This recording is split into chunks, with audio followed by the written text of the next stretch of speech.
Hey there, welcome back to the Fix It Fox channel. My name is Rob Fox. Today we are in an apartment where a GFCI outlet has not been installed near a kitchen sink.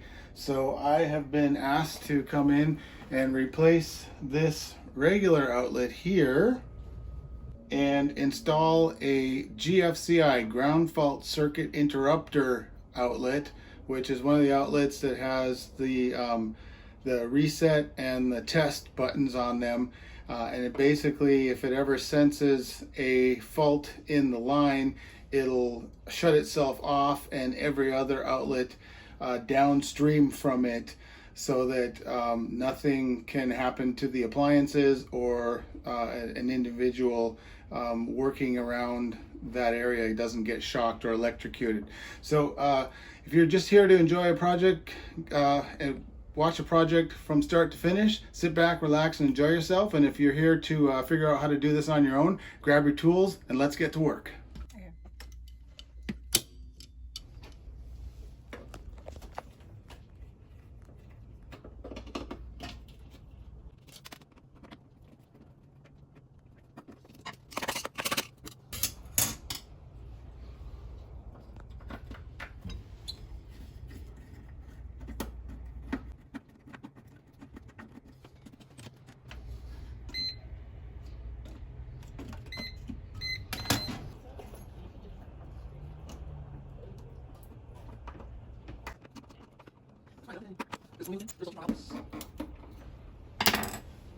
Okay, so we got the outlet pulled out of the wall now, and we're ready to put to disconnect it and put the GFCI in. But one thing I noticed about it is it just has two wires, which means it just has the line wires, which are the power wires coming from the circuit box to the outlet, providing it with power, but there's no wires going out of the outlet to another outlet feeding it with power. So that makes it a little easier to install this particular GFCI. When you open the GFCI box or pull out your GFCI, you'll notice that it's got this little yellow tag on it that is warning you about how to install a GFCI. And it's basically saying you need to put the wires that are coming from the breaker box in or on the top, not on the bottom, because the bottom wires are for the wires that go to other outlets that this one feeds. So the power should come into these two and then should leave out of the bottom two to go feed other outlets. In this case, we don't even have to worry about the bottom ones. We'll just hook the two wires from the existing outlet to here and we should be done. Getting a good shot of my elbow? No.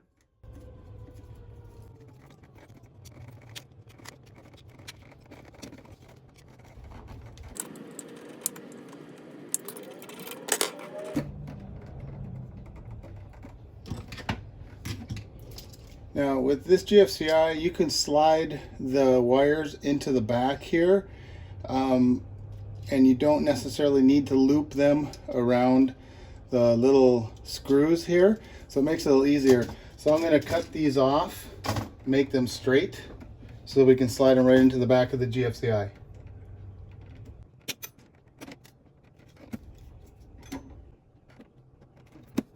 Just a note, you probably already know this, but whenever you're wiring your electrical outlets, you've got two different colors of screws. You've got a silver on one side, you got a brass on the other. The brass is for the hot or the black wire. The silver is for the neutral or the white wire.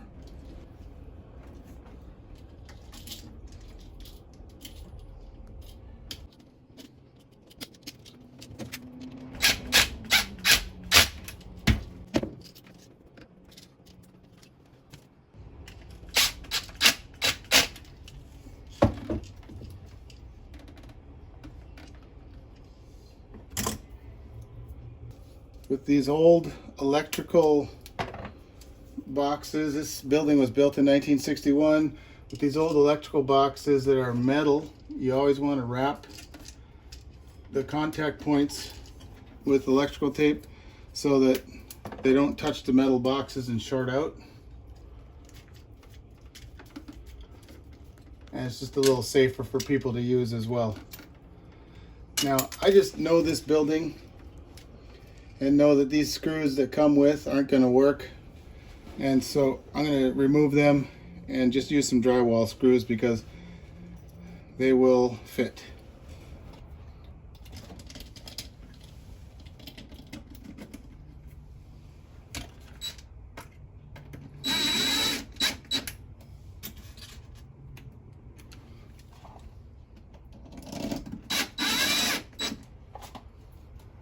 Okay, let's go turn the circuit panel back on and see if we wired it correctly.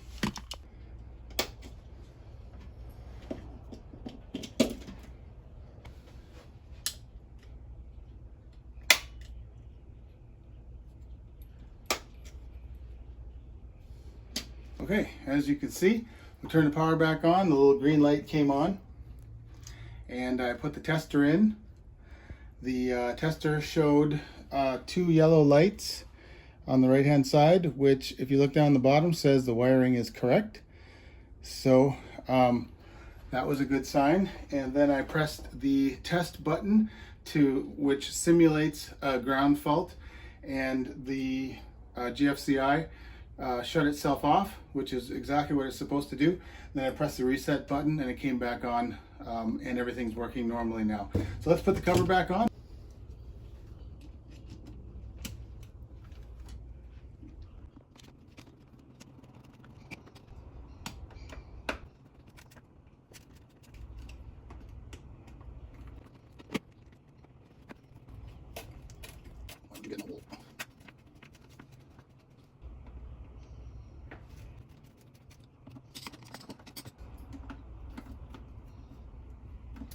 There's the kitchen GFCI outlet installed. Let's go to the bathroom where they want another GFCI installed as well and see if we encounter any more difficulties. I'm assuming that in the bathroom we might encounter a situation where we have a power line coming in and we also have some lines going out.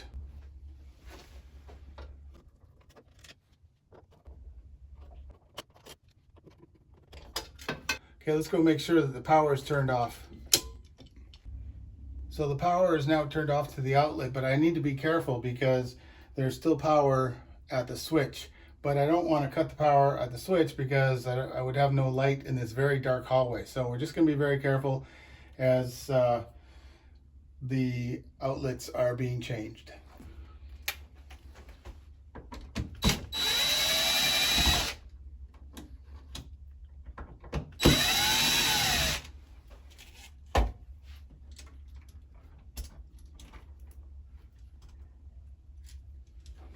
All right, as you can see, we do have wires coming in and wires going out, but we don't know in this particular situation which wires are the power wires that are supplying power to the outlet and which wires are going away from the outlet supplying power to another outlet.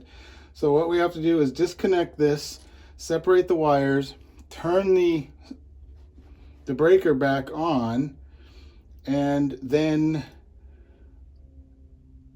figure out which wire is hot, and then we'll know that the hot wire is the wire that's supplying the power, and the wire that has no power is the wire that then takes power once it's connected to the outlet and takes it to another outlet. So let's disconnect this and then turn the circuit breaker back on to determine which of these 2 black wires feeds the outlet with the power.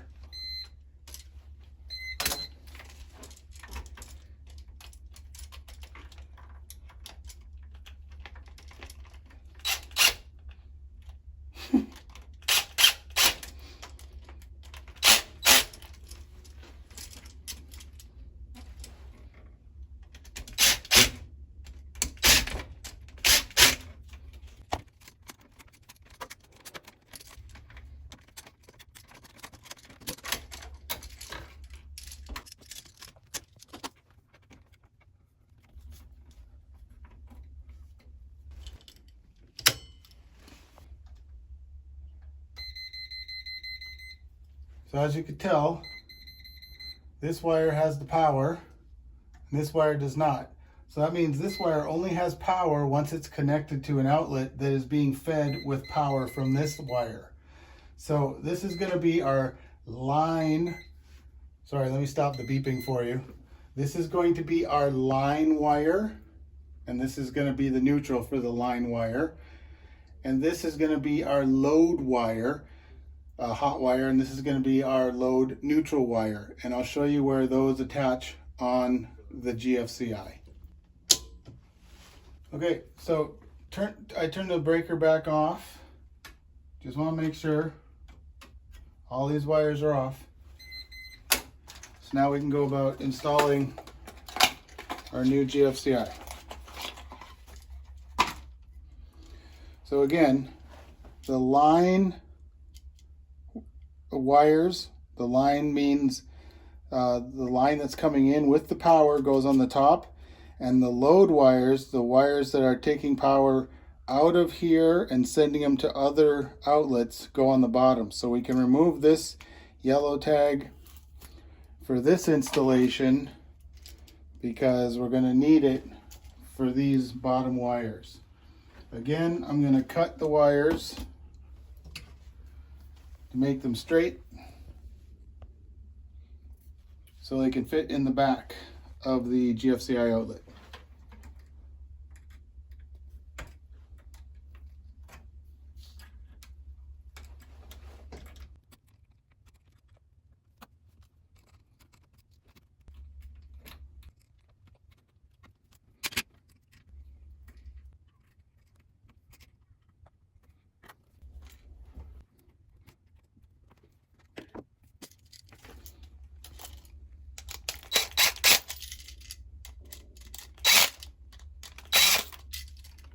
I should mention, because this is a metal box, the boxes are grounded to the back to the panel.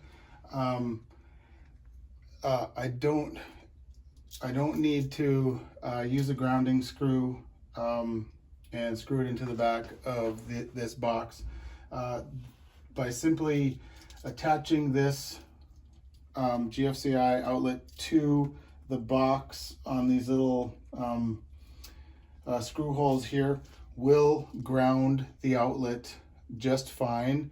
And when we put the tester in, if there's a grounding problem, it will show. But as you saw in the first outlet that we changed out, there was no grounding issues. So I don't imagine we'll have one here. So all we have to do is just attach the hot wire, the neutral wire coming in, and the hot wire and the neutral wire going out, and we should be fine. If indeed we find that there's a neutral problem, we can remove everything and I can screw a grounding nut into the back of the box and then attach the wire to here, which is where the grounding wire should be attached if you had one. But I don't think we're going to have that issue. So let's continue with attaching this and installing it, and we'll see if it's all wired correctly.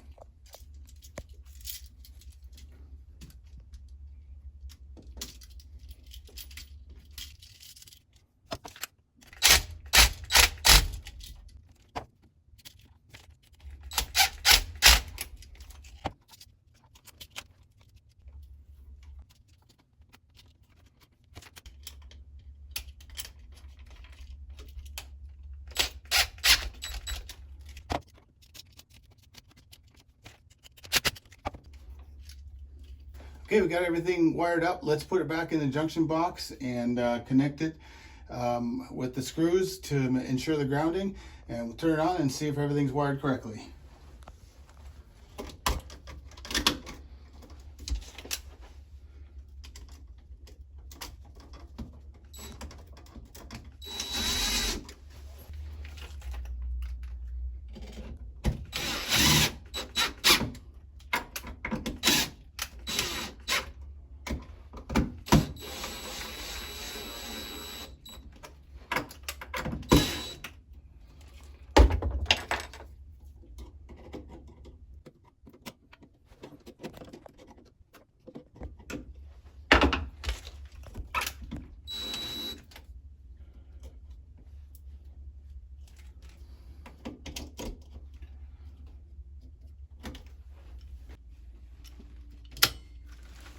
All right, look at that. We got 2 yellow lights on the right hand side. That means the wiring is correct, the grounding's fine. Let's test the GFCI. Perfect. The GFCI shut itself off.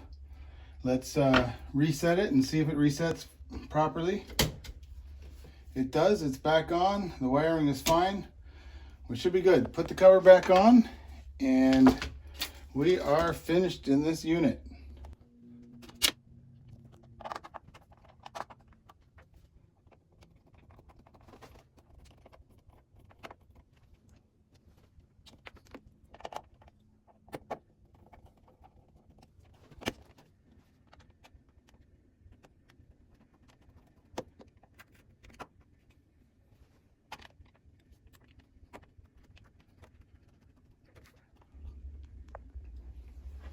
Great. So we just finished installing 2 GFCIs in this apartment, and we had really no issues to deal with, which was great. On the first one, we didn't encounter any load wires. So we just had the line wires coming in to the outlet, and it was a real simple job of attaching the neutral line and the hot or black line. On the second one, we had both the line and the load wires, so it was a little more complicated. We had to determine which were the two the 2 line wires, the neutral and the hot line wires. Once we determined that, it was pretty simple. We just attached those line wires to the top and attached the load wires to the bottom, put everything back in the junction box, tested it out, it worked fine, put the cover back on, and we're good. So thank you for joining me on this particular episode. I appreciate the support. Go ahead if you haven't already and like this video if you liked what you saw. Also consider subscribing to never miss a video like this that I put out on about a weekly basis. And thanks again for your support. I'll see you on the next one.